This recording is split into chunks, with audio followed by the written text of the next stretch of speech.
The implementation process of FreeFlowInfo has been quite seamless. We decided as a school that we would implement the platform, the programme, in a way that would benefit our school and fit in with our setting. We decided that we would implement the platform throughout the school by doing that in phases.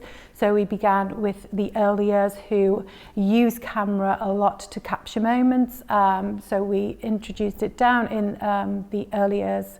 Then we did the opposite end of the school in year 5 and 6, just to allow the children up there who are more able to use online resources to get to grips with it pretty quickly.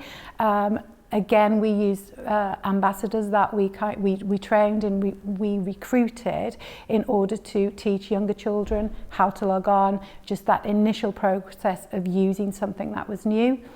We have then just continued to implement it through school, doing it phase by phase.